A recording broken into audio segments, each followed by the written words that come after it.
You're tuned into the It's Real podcast with your hosts, Kayla Calendar and Andrew Yagi.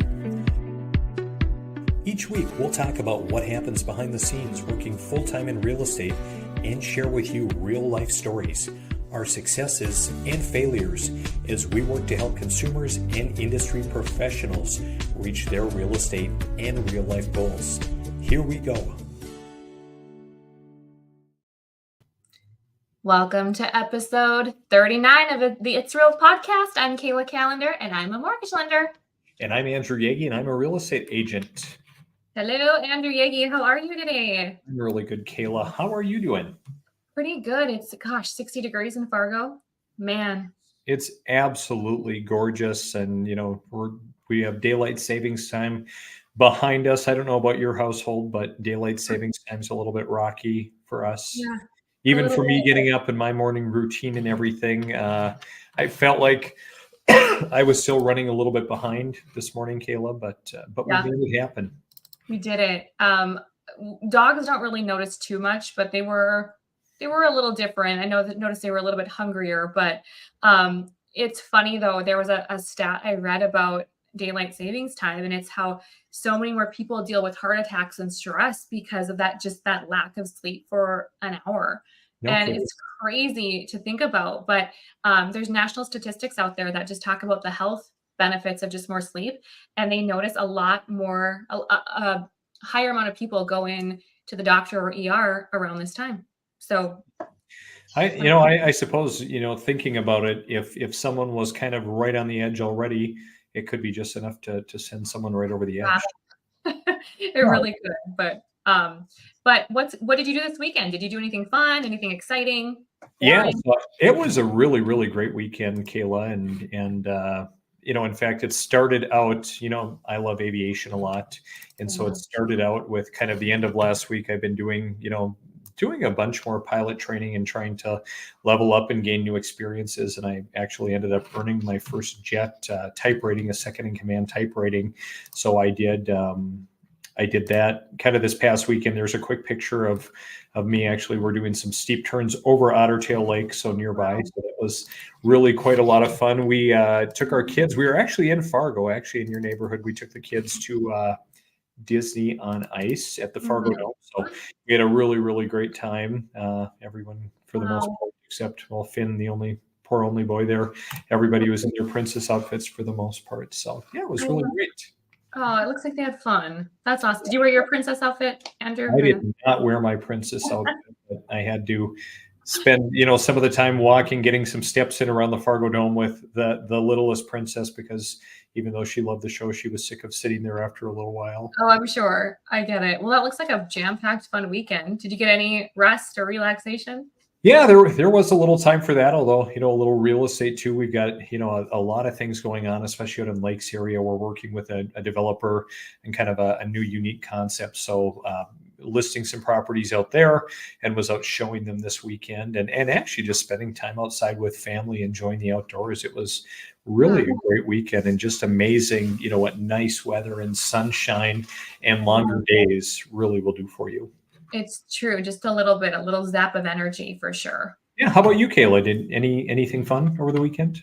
We went to the lake for the first time in about 6 weeks, and everything's where it should be, but it's nice to just get out there, because I forget how much you can disconnect when there's nobody around. Right. But what was crazy to me, I don't know if you saw my Snapchat. I think I sent it to you, but I did.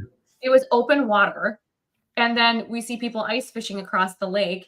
And there were probably 50 to 100 people ice fishing, not with, vehicles or anything large, but it's crazy that people are still ice fishing, but they'll do whatever they can. They enjoy that. But other than that, it was a pretty chill weekend. Nothing too strenuous. I actually worked quite a bit, had a lot of individuals kind of last minute wanting to get pre-approved and make offers. So it was a little busier of a weekend too.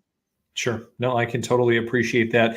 I can tell things are even, coming alive a little bit more. We're listing, we listed a couple the end of last week. We're listing a couple of properties today, and I just had another individual in my office about an hour ago, and we're going to, list another couple of properties for them, and, visiting even in our area with, trying to figure out some development options, just because one issue that we have here locally in the Fergus Falls area is there's just not a lot of new homes for sale. Sure. And there's so much demand. And I want to talk about some of the market numbers today, Kayla, and think that we probably need to spend a little bit more time even ongoing talking about actual, stats within, our two main market centers. But it's really, I think it's going to be an interesting year, Kayla, and it depends on, what's the year going to look like. It depends on who you ask. In fact, we're going to talk a little bit here in a few minutes about how, we are kind of in potentially the dead of winter and real estate and in somewhat of a recession. So we'll talk a little bit about that. And I think looking at some market stats will kind of help, tell us, does that hold water? Does it not? Yeah, I think when we see data, hard data, I mean, numbers don't lie. So I love that. And that's something we'll be incorporating a little bit more, I think, as we move forward. So, hey, Kayla, I have to ask before I forget about it, and I feel bad because I have this book, and I was going to have it with me today, but I've got it in my home office. I had it sitting here with me, but you were just published in a book. Wow, Tell us about it. Do you have one handy? Oh, you mean this? That one. Oh, this thing? So I was asked to contribute a chapter in the Rethink Everything You Know About Being a Next Gen Loan Officer. Kyle Draper had written a book about social media, and Kyle has intertwined himself into this community of mortgage. He does a lot of speaking and a lot of, keynotes and training for video and teaching lenders how to, and realtors, how to put themselves out there more. So as he's, created this community, he's gotten to know a lot of lenders and industry professionals. So he asked, there were 40 people that contributed to this book. What's really cool about it is it can really fit with anybody. If you're in sales, marketing, my sister that's a nurse said she's gonna, has some takeaways. But the cool part is that when you open up this book, it is about 2 to 5 pages per chapter. So you can literally just pick it up and start your day off and just kind of pick away at it. And what I also love is, this is my chapter. Weird. I just opened right up to that. What's really cool is that in every chapter, get this, there's a QR code. So you get to see every author. And so it's just a really cool book. Helps you kind of think from social media to AI to sales to prospecting. It's such a great book. And you'll have to tell me what you think about it, Andy, from a realtor perspective, because I hope you get a lot out of it. I will. I did buy their book for, their first one for real estate agents. I bought it on Audible and was listening to it. I didn't quite finish it. That's one of my goals, Kayla, is I start so many things, more books, and I don't quite finish because I'm like, hey, this looks really cool, or I'm in the mood for something, or I need some information on this. And then I see a squirrel and I don't quite make it back. But I'm really excited to read that. In fact, we're going to be getting away for a little tropical vacation late in the week here. So I think I'm going to bring your book with and hopefully read it by the pool a little bit. Good for you. And what's cool is it's not like a start and finish book. You can literally read 1 or 2 chapters and the next chapters are something different. So that's what's kind of cool is you can read half the book and still be, technically complete it. So yeah, I really love that. Thanks for supporting, Andy. You're the best. When I saw it come, I was looking around for it, and then when I saw it come out, I'm like, hey, I'm going to grab this because obviously I'm genuinely interested in what you're doing, and I think you do provide an excellent experience. And there are so many people that have a lot to glean from you, whether it's like your sister who's a nurse, or especially someone who's a lender or even an agent. And certainly, I know that clients are finding you here. They're seeing the video you put out, either short form or podcast or whatever it is. And they're looking and being like, wow, Kayla's got her act together. I do have to ask, because until you mentioned it recently, I didn't really know that you were, that people called you the LinkedIn girl or whatever. So maybe talk about that a little bit, and how did you garner that name? I started on LinkedIn back 10 years ago. My gosh, 10 years ago. I just started getting into mortgage and I was posting on LinkedIn and I was getting comments like, why are you posting? And oh, Kayla, another closing. Like it wasn't like the greatest feedback, but I saw other individuals posting and I was starting to engage with people on LinkedIn. And there was a point where I'm like, okay, is it a waste of time for me to post? Are people on LinkedIn? Are people noticing? People will see your items that you post, but they might not like it or comment. But at the end of the day, Andy, you're still being seen. And I was out with my sister, and I had some guy walk up to me on a Saturday night and he goes, hey, you're the LinkedIn girl. I was like, what? And he's like, I love this, and that. And I thought at that moment, if this random person is seeing me and notices me, he knows what I do now. He's known what I do. What can I do if I pour into social media more? They're free platforms. You don't have to pay for it, but there should be no reason that somebody in Fargo Moorhead doesn't know what Kayla Calendar does. Yeah. So that's where I started to kind of get into social. And then as Instagrams and TikToks and all that came out, obviously you expand. But my point is of the chapter is that you never know where a connection will lead.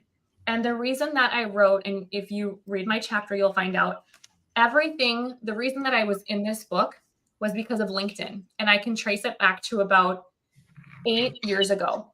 And it's amazing how one connection leads to something else. And that's kind of what my chapter is about, and about getting your face out there, getting your name out there. If you don't like what you see on your video when you do a video, I challenge you to say, if I don't like what I see, am I letting that get in the way of what's in here and what I have to provide to the client, the end person? So I go into that a little bit, and that's really it. So I'm the LinkedIn girl. That's awesome. Well, now I'm even more intrigued to read it, and I can appreciate that as well. And even try to instill in my team frequently. Get out there and find your people. Like for me, I love aviation. I love agriculture. I love being there for kids events. Yeah. Some church related stuff, music, and and just you're connecting with people in those ways. I mean, I was telling Matt, one of my agents in my office today, that I've been overhauling beets to the sugar beet plant, and the lady at the scale is like, you're that real estate agent. I see your videos all over the place. Yeah. So that totally resonates with me, which is also probably why we're here, connecting and collaborating, because we both have a lot of drive. You a little bit more so on the social media side and with short form video, but it's like, hey, go find your people and go find your methodology. Yep. So it's a way to get out there. But thanks for asking, and you'll have to report back after your vacation what you think. I will. I'll have a report on your desk by Monday, Kayla. Okay, beautiful. So, Kayla, tell us, what are rates doing? They've been all over the board I know. this year, and so what are we seeing out there, right now, and what does the future hold? Yeah. So, there was a time where we were kind of in the lower sixes. We saw 8, the whole spiel, but right under 7. So 6.87 is the 30-year fixed conforming for Mortgage News Daily.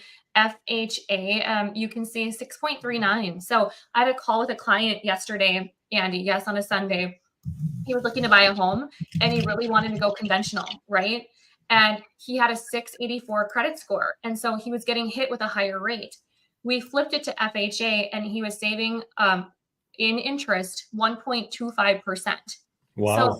So I bring that up because you just never know what options can fit your scenario best. So don't always follow that 30-year, conforming. You could fit into another product and not even know it. Make sure your lender educates you. And not to mention some of your favorite products, the North Dakota housing programs that are available as well, although these don't tend to change very much.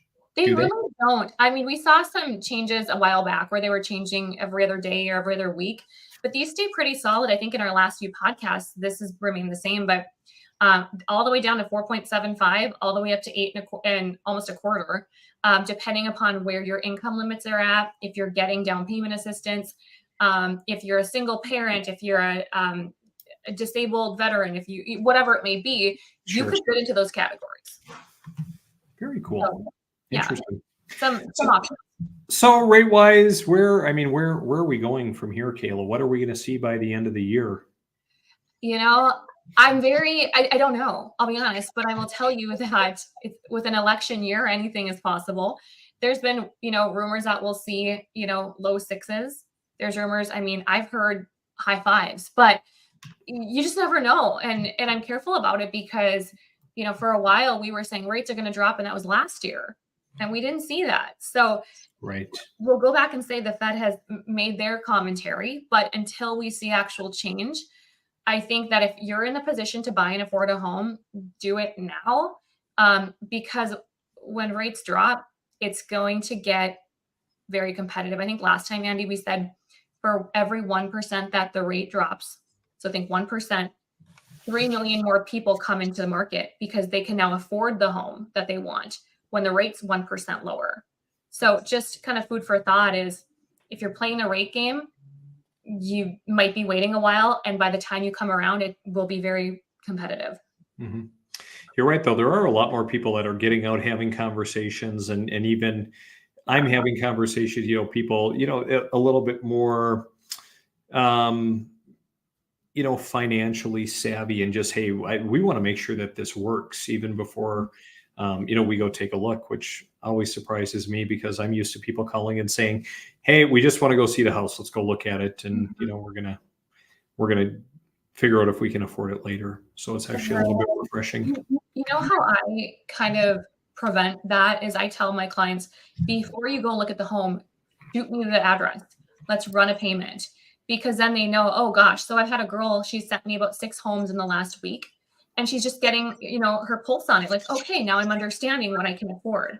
So that's kind of one of the ways that I kind of, prevent people from going and looking at a home is let's just run the numbers first. Otherwise you're getting your hopes up, but they got to be pre-approved first. So absolutely. Well, Kayla, I want to talk today a little bit about, the real estate market and Keller Williams Realty, which a lot of people know of. Gary Keller, who founded it, just said they have their family reunion event every year where all the KW agents get together. And during that, which is just a little over a week ago, Gary Keller said right now, he told all of these agents that real estate is in a recession. And, says that the Federal Reserve's inflation policy will continue to haunt the real estate industry in 2024. Mm-hmm. Dum, dum, dum. Bum, bum, bum. What do you think about that, Kayla? We'll get into some of the details. When I talk to industry professionals, so other lenders or, C-suite individuals at other companies, I've heard that there's going to be hundreds of mortgage companies that are going to close their doors this year or be acquired or what have you. So in speaking with other professionals, I can't help but wonder, what is this year going to look like? There's been this whole survive until 25. There's a lot of thought around 24, even though the rates may drop, not being significant enough to make an impact. I ran numbers, Andy, just a quick $380,000 loan amount. The difference between 6.5% and 6% was $123. Is that enough to move the needle? I don't know. It depends on the person. But even if rates dropped, 0.5%, I still don't know if it's enough to get this more stimulation of this market. And I really think it depends on what market you're in. Are you in Denver? Are you in Minneapolis? Are you in Fergus Falls? Are you in Fargo? Yeah, I think it makes a difference there too. What are your thoughts on it all? Yeah, so at first glance, I thought, I can see that a little bit. And I think the other thing we have to remember is, when we think recession, we think of, a huge economic meltdown, and that isn't always the case. Gary Keller goes on, to talk about the fact that, hey, the real estate market did take a beating in 2023. Mortgage rates, kind of froze home sales. Consumer sentiment was kind of in the tank as well, which was not helpful. There were some landmark lawsuits going, against real estate brokerages in terms of compensation and commissions. And the National Association of Realtors has had a ton of problems as well. So industry-wide, and even with lenders, there have been a lot of headwinds. And so when you talk about a lot of, lenders going by the wayside and companies getting out of business. I mean, the same thing, we've seen kind of a historic number of agents who have left the business. Equally, people come and go all the time. I think the difference with where we're at, Kayla, and I think some of the stats we'll share later will be a little bit telling, but like in our marketplace in Fergus Falls, we have very, very little new construction because there aren't lots or developments that are built out that are ready for new homes. So therefore, we're going to have a housing shortage for the foreseeable future. Fargo, they're building like gangbusters, probably building as many homes as they ever have. And still, I mean, maybe a little bit better inventory than what we would have in my immediate market, but it's still really, really challenging. And for sure, because when I think about my pipeline of clients right now, half of my pipeline is new construction. Like if that wasn't existing, where would we be at in Fargo? So I love that you bring that up. Yep. So I think this is kind of interesting here, and just a few more tidbits where, Gary talks about agents and consumers have been eagerly awaiting, for the storm clouds to break in 2024 as the Fed dangled the possibility of several rate cuts, the first of which is now expected to come mid-year. And while industry professionals may be ready to trade their raincoats for sunglasses, he said he's preparing for another round of bitter headwinds, and goes on to say, and I quote, "You're in winter right now and it's going to stay winter for a while," he said at the family reunion. "If you were hoping this year would give relief, that's not going to happen. The market isn't going to give you anything for a little while." What do you think about that? I kind of feel that. I feel it a little bit. I think that I've done enough trainings and the research and been on webinars to know that this year isn't going to be magical like maybe we had originally anticipated a year ago. And I think that that's okay. That allows people, like we spoke about, fine-tune your craft.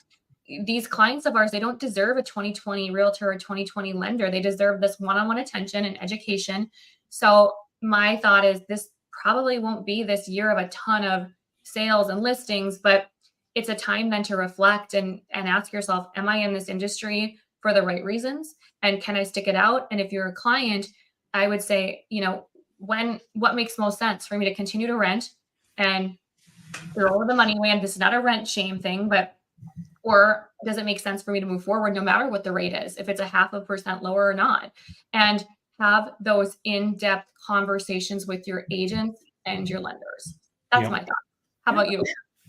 Yeah, I would agree with you. I think that, and I'm just thinking, retrospectively, back to last year, when we're looking and saying, okay, things are a little bit slower, but hey, next year's going to be a lot better. The Fed has all of these rate cuts planned. And even a couple of months ago, it was looking really, really hopeful. But of course, things change.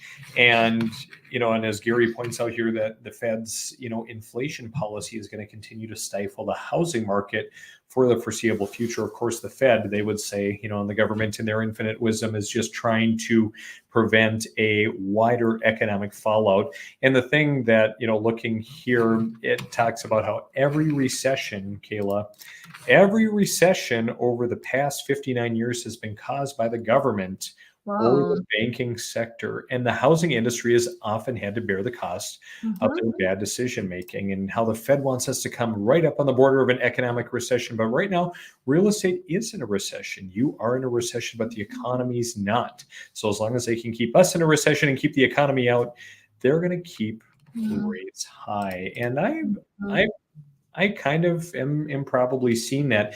And I watch, a variety of material from different economists out there, and especially people that specialize in real estate, and see some of the developments, like one was showing, and we can maybe look at this another time, I don't have it prepared today, but showing like in the Dallas area where they have all, some of these small towns outside of the DFW area, and how they have all of the rows upon rows of unfinished new houses. I think they're, in some of those large markets, I think that they are going to, they're going to have some issues, is what I think. But I think around here, I don't know so much. I think that we never really get the full heat of whatever the nation feels. I think about even COVID. If I say that, we're probably going to get blocked or something from this podcast. Be careful. But when you think about it, it wasn't as intense as everywhere else. I always feel like no matter what's happening in the nation, good, bad, and different, this area, especially up north here, we don't ever really feel that impact as much. So, I mean, if you're looking in New York or you're looking on the coast, I feel like you may feel this more. I really do. Around here, I guess time will tell. So we've given our opinions. We've looked at Gary's article, and I think it's good to be mindful of that, and just be cautiously optimistic. I look at in our office here, we're already having a really good year, and I think we're going to continue to have a good year. And the big part is, because I think we provide a much better than average experience for individuals. We're one of the few brokerages that or teams that actually provide some solid marketing, and I think the same thing for you too, Kayla. Is that you're far above average compared to most lenders. So I think you're going to have a really good year too. But I know that, there are a lot of people out there that are going to have a tough year. And even on the consumer side, there are a lot of people that aren't going to quite be able to reach their real estate goals, because of where they're sitting financially as it pertains to rates. Well, and I've said it before and I'll say it again. I'm really good at that, being a broken record, but a client does not deserve that 2020, 21 lender that was just locking your rate, getting it to closing, getting it to closing so fast. A client deserves someone that's going to sit down and educate them, because things are hard right now. Things are expensive, rates are higher. And when a client really sees $200 more a month, $500 more a month in a payment, unless you're really breaking that down for a client, of course they're not going to want to buy. Of course they're going to be scared and gun shy. So I think that not just clients, but realtors need lenders right now that are going to empathize and educate and slow down and just take your time. Yep. Because that's when I see individuals succeed. So that's my thoughts on this market, and I think where people can find success. And I would say too, the other piece is be sure to align yourself with a great agent too. We're getting more and more as the market's been depressed. A lot of agents in our marketplace, they are working, very, very, very part-time at real estate. And they have other jobs, and hey, I get it. They have to be able to feed themselves and their family. But I would also challenge individuals who are serious about buying is that, you deserve better than someone who's putting in a part-time effort. So be sure you're aligning yourself with the right people. I will even chime in on that from a lender perspective. I can see the agents that are well-versed and experienced, because the client gets the best experience when they're working with someone that knows exactly what they're doing. They've been in a tough market. They've been in an easy market, a fast market. By choosing a realtor that is driven, that understands every market, and that is full-time, like you said, that just sets everybody up for success, whether it's negotiating, whether it's deciding to go in FHA or conventional. The client probably doesn't realize just how important and how much a realtor does. So my advice to anyone listening is ensure that you are interviewing and speaking with realtors that are seasoned for sure. Absolutely. Kayla, we could talk some market stats today. We could keep it for next time. You want to keep going? Where are you at today? Let's keep it for next time, Andy. Let's All keep right. these people holding on. I like it. So again, we talked a lot about Gary Keller and kind of his mindset about a recession. Next on our next episode, join us next week, and we'll talk a little bit more on what actually is going on locally in the market. So we'll see you then. See you then. Have a good one, Andy. See you, Kayla.